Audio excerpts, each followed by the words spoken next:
Yes, my name is Eva Backman, and I am the current chairman of the Swedish Cancer Association, PALEMA, which is an umbrella organization for cancers in the upper GI. And hence we have the name PALEMA, which in Sweden stands for pancreas, liver, bile duct, and stomach, esophagus. So that is the organization. So there is actually 5 diagnoses within PALEMA. The biggest one is pancreas cancer, which I'm also the diagnosis responsible for, if you put it that way. Mm-hmm. Work on very many fields, and one of the most important is to make the voice of the patient heard. And we do that in so many different ways. And it has been actually a long journey to get there, because when I'm the second chairman of PALEMA. And when I came, it was a very much pioneer organization, you know, with not too much structure. There was a lot of enthusiastic that was running on all the tennis balls being played. And it became very clear that we need to have a structure to be able to move on forwards. And we also at that time made a decision that we would have to let it grow, because having 5 diagnoses, it was very important that we would have experts within each diagnosis. And PALEMA is actually quite unique in a sense, because PALEMA is started by professionals. It was professionals within the pancreatic, surgeons out of Karolinska. They didn't have anywhere to refer their patients to, so they were driving for a patient organization where patients could have a fora to talk and discuss and get help and all those things. Mm-hmm. So from the very beginning, actually, pancreatic was the most important one. But the stomach part, you know, esophagus or stomach came fairly quickly in, and also liver. But we still today see this kind of a difference, that pancreatic is the most important or the biggest, and then more, which is the stomach part, and liver is a little bit. And that has also little to do with many people do not want or cannot, and when they are diagnosed, they are too sick, you know, mm-hmm. and liver. And some of our cancers are, if we are going to be very blunt, by many considered a fine or a wrong cancer, you know, if you understand what I mean. When I got pancreatic cancer, for example, I was very surprised that I would get it, because to me it was an old man cancer who had not lived well and these things. So yes, we have those stigmas within it. Mm-hmm. But today we are where we now have a well functioning organization, and it's no time also for us to maybe start working a little bit more internationally, because we are orphan diagnosis. We are so few, we are so rare, that it is very important that we work on a much bigger scale. And if you look at the EU Beat the Cancer Plan, which is also mirrored in our vision, to be able to do that, we need to do it on a much bigger scene, because today it is a matter of fact that depending on where you live, that is also whether it is decided whether you're going to live or die. I inherited pancreatic cancer Europe, because my predecessor, the founding father, or one of the founding father, he was a member. He was, and I think Pancreatic Cancer Europe, or PCE then, was fairly new. And the first workshop, the work class that I was invited to was PCE, and it was in Rome, and it was a 3-day. And I came there with 1 month in my rucksack. I had no idea what to do, how to do, because there is no education to become a chairman. You do as best as you can with what you have given and try to find your way around. And that was such a helpful moment. I met what I would call the founding mother of pancreatic cancer Europe. I think I must be allowed to call her Alice Dunt. And I remember how she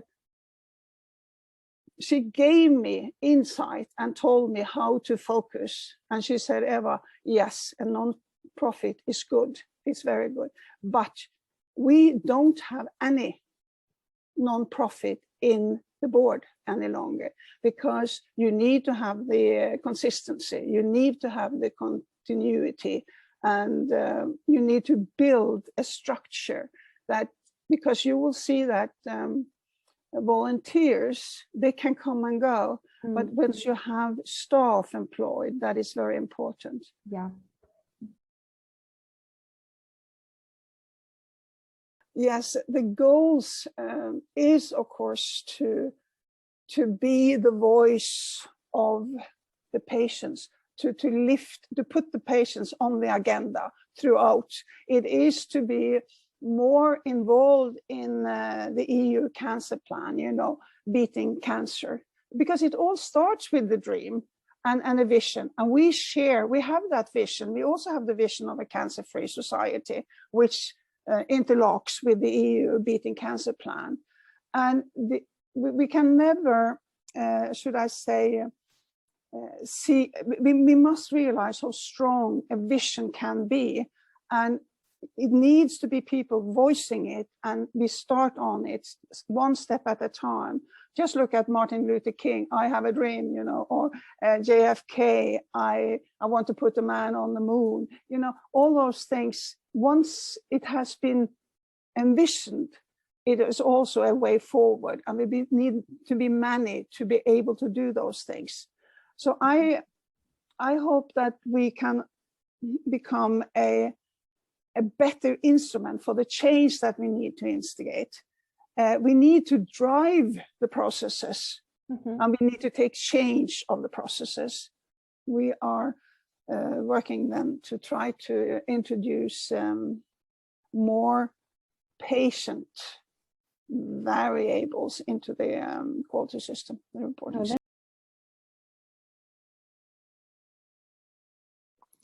I expect that, I actually expect tools. I expect knowledge, more knowledge. I expect by sharing, sharing our experiences, sharing our own background knowledge. You know, we all come with different packages, and if we put it together, we can do very much. And for example, I'm at a complete loss sometimes when I'm now a patient scientific advisor for EMA, for studies and so on. I'm learning the hard way. But it's also very important that we somehow we have to meet in the middle. If patients are to be involved, the health section also need to learn to speak our language. There needs to be a bridge, because I find, thanks to my background, I can get through these 100 pages that I have to go through and so on, but it's not for everyone, and it's very hard. So that is one. I also hope that PCE can help work towards that. We don't have to patients don't have to participate on a pro bono basis, because I see that in all these fora that I am now part of and where I'm doing regular work, most of them is voluntary, and also maybe be in a group where we discuss possible ways. We can contribute in much, but when we are talking now, and we are talking about pancreatic, so, you know, we are three actually now that has it. But what we can do is we can be the patient expert voice. I am a patient. I'm also a caregiver, so I can be a caregiver, but maybe not for pancreatic cancer. But I can also contribute something about the need including things in the pathway. It should be mandatory. One of the things that we are fighting for is that a total genome sequencing is a standard when they suspect our cancers.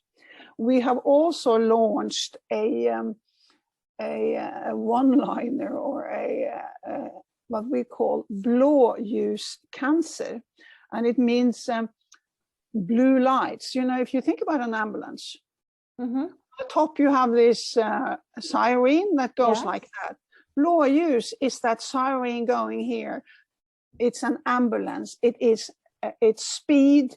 There's no time to wait. You know, everybody is making way for them. Yes. And we are saying that our cancers, pancreatic cancer in particular, is acute cancer. We compare it with, for example, acute appendix, and so on. There's no time to wait. If they suspect that it is a pancreatic cancer, they have to act now. It should be treated like an acute illness.